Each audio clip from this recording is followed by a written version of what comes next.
नमस्कार, अरुणाचल समाचार में आपका स्वागत है। मैं हूं यारमता सिंगांगू। आइए बुलेटिन में सबसे पहले देखते हैं मुख्य समाचार।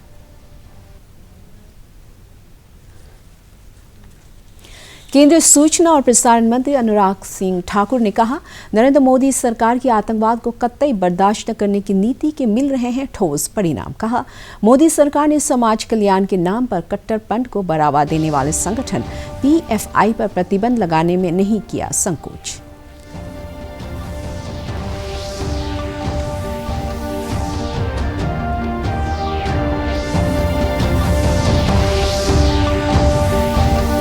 केंद्रीय कार्मिक, लोक शिकायत और पेंशन मंत्री डॉक्टर जितेंद्र सिंह ने नई दिल्ली में सुशासन सप्ताह के तहत राष्ट्रव्यापी अभियान प्रशासन गांव की ओर का किया शुभारंभ। अरुणाचल प्रदेश के मुख्यमंत्री पेमा खांडू ने कहा, उनकी सरकार सभी प्रकार की सेवा प्रदान करने में नहीं छोड़ेगी कोई कसर।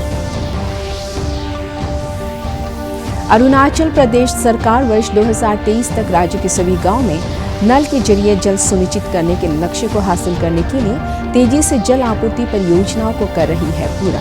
दिबांग वैली जिले के सुदूर गांव गिपुलिन में नल के जरिए जल आपूर्ति से लोगों का जीवन हुआ आसान। केंद्रीय सूचना और प्रसारण मंत्री अनुराग सिंह ठाकुर ने कहा है कि नरेंद्र मोदी सरकार की आतंकवाद को कतई बर्दाश्त न करने की नीति कर रही है और निर्णायक कार्रवाई के ठोस परिणाम मिले हैं। आज नई दिल्ली में एक संवाददाता सम्मेलन में श्री ठाकुर ने कहा कि 2014 से जम्मू कश्मीर में सर्जिकल स्ट्राइक, बालाकोट स्ट्राइक और आतंकवाद के खिलाफ की गई कार्रवाइयों के बाद आतंकवाद में 168% तक कमी हुई है। उन्होंने कहा कि आतंकवाद को धन मुहैया कराने के 94% मामलों में आरोप सिद्ध हुए हैं। श्री ठाकुर ने कहा कि मोदी सरकार ने समाज कल्याण के नाम पर कट्टरपंथ को बढ़ावा देने वाले संगठन PFI पर प्रतिबंध लगाने में संकोच नहीं किया। क्योंकि भारत पहले से ही आतंक के विरोध जीरो टॉलरेंस की रही है। Zero tolerance policy against terrorism, इसी नीति को लेकर भारत पिछले कई वर्षों से चल रहा है, 2014 से। और आतंकवादी गतिविधियों का मुकाबला करने के लिए निर्णायक नीतियां हम लाए हैं, चाहे वो यूपीए कानून को और मजबूत करने की बात हो या फिर ऑनलाइन एक्ट अमेंडमेंट बिल लाकर उसको ट्रूली फेडरल एजेंसी बनाया गया, जिस तरह से यूएस की FBI की तरह। और अगर मैं ये कहूं, एक के बाद दूसरा कानून लाकर भारत में आतंकवाद की कमर तोड़ने के लिए कानूनी प्रक्रिया को, नीतियों को बनाने में भारत सरकार ने कहीं कोई कमी नहीं छोड़ी। दुनिया भर के मंच पर, अंतर्राष्ट्रीय कॉन्फ्रेंस में प्रधानमंत्री नरेंद्र मोदी जी ने लगातार आतंकवाद के खिलाफ दुनिया को एकजुट होने का लगातार आग्रह किया है। और 90वीं इंटरपोल जनरल असेंबली ये भी भारत में हुई, जहां 2000 से ज्यादा विदेशी अधिकारियों ने यहां पर भाग लिया। और ये global action against act of terrorism की घोषणा भी उसी के दौरान दिल्ली में की गई। इसी तरह ही तीसरी मिनिस्ट्रियल कॉन्फ्रेंस भी भारत में हुई, जिसका विषय था countering financing of terrorism, no money for terror, no money for terror. इसी के साथ इसी विषय को लेकर उसमें चर्चा भी हुई और पूरी दुनिया भर के देश आतंकवाद के खिलाफ लाने के लिए भारत ने एकजुट करने का काम भी किया। केंद्रीय कार्मिक, लोक शिकायत और पेंशन मंत्री डॉक्टर जितेंद्र सिंह ने आज नई दिल्ली के विज्ञान भवन में सुशासन सप्ताह 2022 की शुरुआत की। श्री सिंह ने पूर्व प्रधानमंत्री अटल बिहारी वाजपेयी की जयंती मनाने के लिए 5 दिन के प्रशासन गांव की ओर राष्ट्रव्यापी अभियान की भी शुरुआत की। अभियान के तहत ऑनलाइन सेवा वितरण के लिए देश भर के जिला आयुक्तों द्वारा चिन्हित लगभग 3120 नई सेवाओं को जोड़ा जाएगा। सुशासन सप्ताह 2022 के प्रारंभिक चरण के दौरान जिला कलेक्टरों ने सेवा वितरण के लिए 81,27,944 आवेदनों की पहचान की है। इसके साथ ही राज्य शिकायत पोर्टलों में 19,48,122 लोक शिकायतों का निवारण किया जाएगा। इस अवसर पर अरुणाचल प्रदेश के मुख्यमंत्री पेमा खांडू ने कहा कि उनकी सरकार सभी प्रकार की सेवा प्रदान करने में कोई कसर नहीं छोड़ेगी। चांगलांग जिले के उपायुक्त सन्नी के सिंह ने आज जिला मुख्यालय में आयोजित एक कार्यक्रम में गुड गवर्नेंस वीक यानी सुशासन सप्ताह का शुभारंभ किया। इस अवसर पर जिले के सभी प्रशासनिक अधिकारी और विभागों के प्रमुख मौजूद थे। उन्होंने अधिकारियों से डोर स्टेप पर सरकार की सभी योजनाओं का लाभ लोगों को पहुंचाने और उन्हें जागरूक करने को कहा।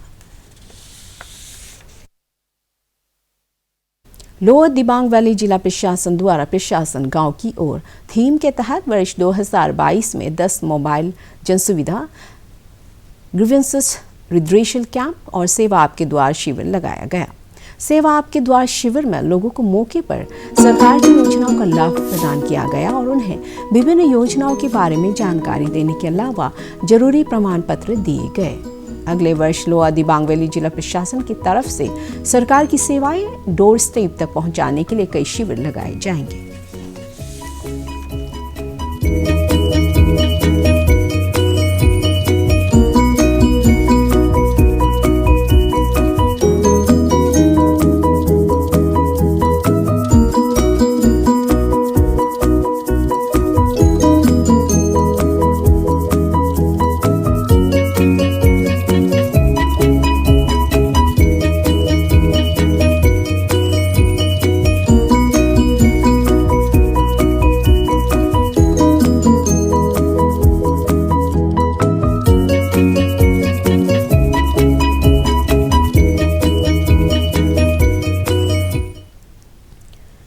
अरुणाचल प्रदेश सरकार वर्ष 2023 तक राज्य के सभी गांव में नल के जरिए जल सुनिश्चित करने के लक्ष्य को हासिल करने के लिए तेजी से जल आपूर्ति परियोजनाओं को पूरा कर रही है।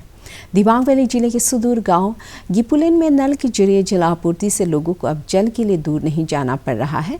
दिबांग वैली जिले में जल जीवन मिशन के एग्जीक्यूटिव इंजीनियर हेमराज पोखरेल ने बताया कि जिले के ज़्यादातर गांव के हर घर में नल के जरिए जल पहुंच रहा है। उन्होंने कहा कि शेष बचे हुए घरों में नल के जरिए जल पहुँचाने से संबंधित कार्य योजना को मंजूर के लिए भेजा गया है और जल्द ही इसे भी पूरा कर लिया जाएगा। गिपुलिन गांव के सीपी मिहू और आमो मिहू ने केंद्र सरकार के प्रति आभार व्यक्त करते हुए कहा कि नल के जरिए हर दिन स्वच्छ पेयजल मिलने से अब गांव में बीमारी का खतरा भी कम हो गया है।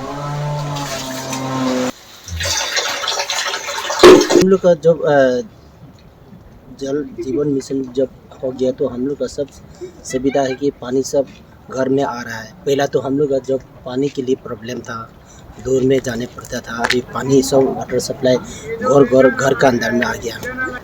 फतेह में लगे पहले हम लोग एक कंटेनर भी नहीं हुआ करता था। पहले हम लोग यूज़ करते था बेम्बू से एक जग बना के उसमें कलेक्ट करते थे, पर आजकल डायरेक्टली घर पे कनेक्शन आ गया है तो इजी हो गया है। हमारे दिबांग वैली जिले में जो हाउस होल्ड फैसिलिटी जो हमको प्रोवाइड करना है उसका टारगेट है 2170, जिसमें से हमने ऑलरेडी 98% अचीव कर चुका है। तो उसमें से अभी कुछ ही बाकी है और हम उम्मीद करते हैं कि इस साल हमारा टारगेट पूरा होगा। लेकिन उसमें कुछ स्कीम्स हैं जो हमने ऑलरेडी गवर्नमेंट को सबमिट किया है सैंक्शन के लिए, जो ऑगमेंटेड स्कीम्स है। अगर वो हमें सैंक्शन हो जाता है हमारा, तब हमारा टारगेट पूरा हो पाएगा। जल जीवन का तहत हमारा जो मेन टारगेट है community mobilization and community participation, awareness creation. उसका बाद हमारा जो सिस्टम सप्लाई सिस्टम में हमने जो कंपोनेंट वगैरह चाहिए उसको सही तरीक़े से वाटर ट्रीटमेंट के लिए उसको प्रोवाइड करना as per water quality. Basically हम लोग उसमें ट्रीटमेंट सिस्टम में फिल्ट्रेशन सिस्टम डालते हैं और सेडिमेंटेशन के लिए सेडिमेंटेशन सिस्टम और इंटेक पॉइंट्स, देन रिजर्वर्स, ऐसे करके जितने हम सकते हैं उसको प्रॉब्लम्स को एड्रेस करने के लिए कोशिश करते हैं और ताकि पब्लिक को स्वच्छ जल मिले। लोहित जिले के वाकरो में स्थित कामलांग टाइगर रिजर्व के कर्मियों द्वारा वाइल्ड लाइफ कंजर्वेशन सोसाइटी के सहयोग से वन्यजीव संरक्षण अधिनियम के विषय में 2 दिवसीय कार्यशाला आयोजित की गई। इस कार्यशाला में वन्यजीव संरक्षण अधिनियम 1972 के तहत विभिन्न प्रावधानों के बारे में प्रशिक्षण दिया गया।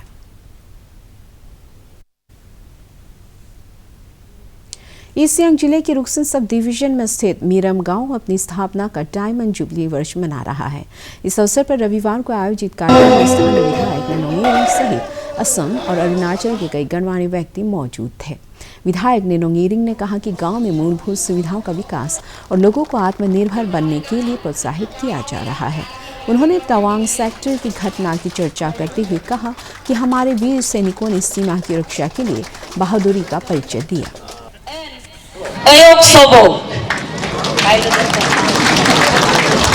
अरुणाचल के लोग सब देशभक्त हैं, क्योंकि हमारा जवान से निकलता है जय हिंद भारत माता की जय। मुझे गर्व है और पूरा चाहे तवांग से लेके राइट अब तो अंजाव से हो या तिरप चांगलांग लोंगडिंग से हो, सभी भारत माता की जय कहते हैं, जय हिंद कहते हैं और हम पूरा देशभक्त हैं। तो इसमें दो राह नहीं है कि अरुणाचल के लोग चीन से डरते हैं या उन सीमाओं में जो हमारे जो फौज बैठे हुए हैं उनको पूरा हमारा समर्थन है।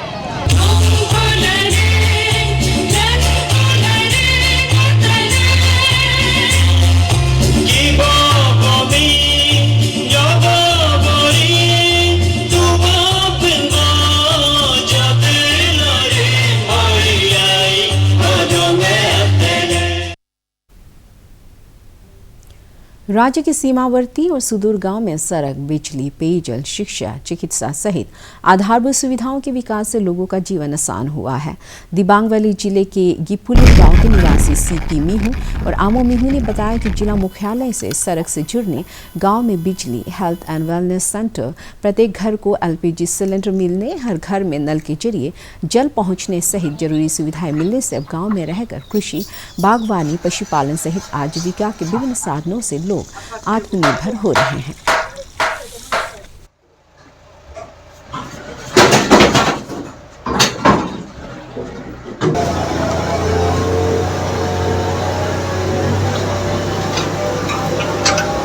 गांव में तो मतलब ये 3-4 साल से हम लोग सब गांव इम्प्रूव हो रहा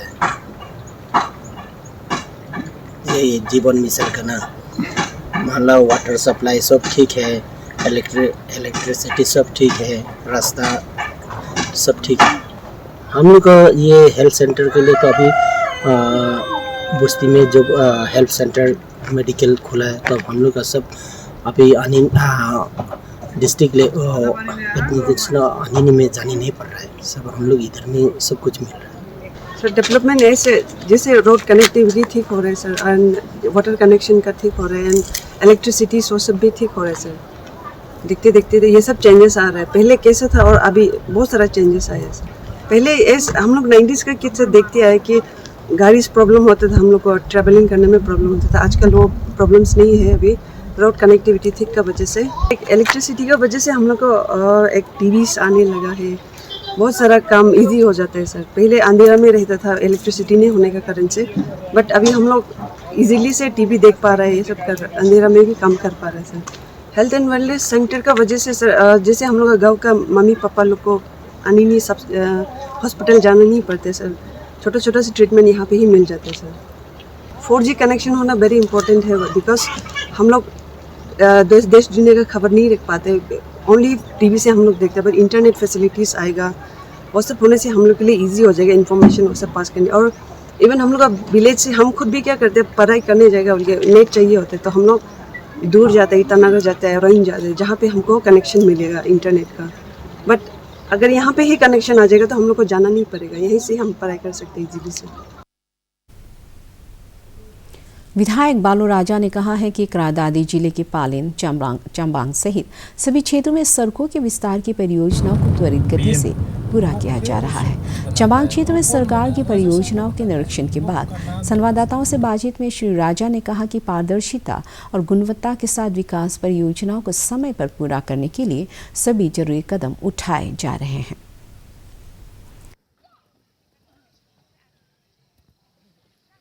एज पर नॉर्म 5 years इनको मेंटेन करना चाहिए।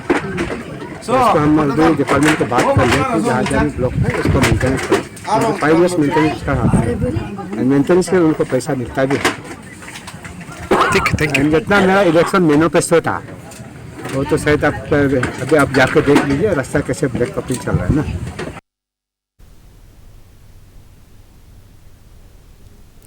नाबा इटापुलु फुटबॉल प्रतियोगिता के फाइनल में DTMA अनिनी FC ने दिबांग 16 को 1-0 से हराकर खिताब पर कब्जा जमाया। प्रतियोगिता की विजेता टीम को 1,20,000 रुपये और उपविजेता टीम को 70,000 रुपये का नकद पुरस्कार प्रदान किया गया। समापन समारोह में राज्य के पर्यटन विभाग के निदेशक आबू ताइन, जिला परिषद अध्यक्ष टोनी बोरांग सहित कई गणमान्य व्यक्ति उपस्थित थे।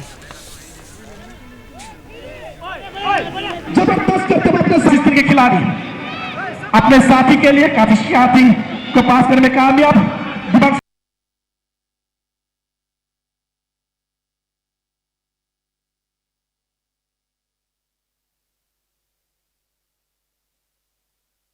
It's a great forum. This Naba Itapulu tournament is a great forum. Our director of sports is also here. The DSO is here. From my side also, I would request the government through any forum to adopt this Naba Itapulu tournament like they did for Tagatang. Maybe for the junior levels or sub-junior levels, they could adopt this tournament and turn it into a government-sponsored calendar event of the state. अपर सुबनसिरी जिले के government upper primary school लिरुक में plastic free Daporijo की मुहिम को लेकर तीसरे चरण का वाकाथन व्लॉगिंग कार्यक्रम आयोजित किया गया। तागिन कल्चर सोसाइटी द्वारा आयोजित इस वाकाथन में बड़ी संख्या में छात्रों और आम नागरिकों ने हिस्सा लिया।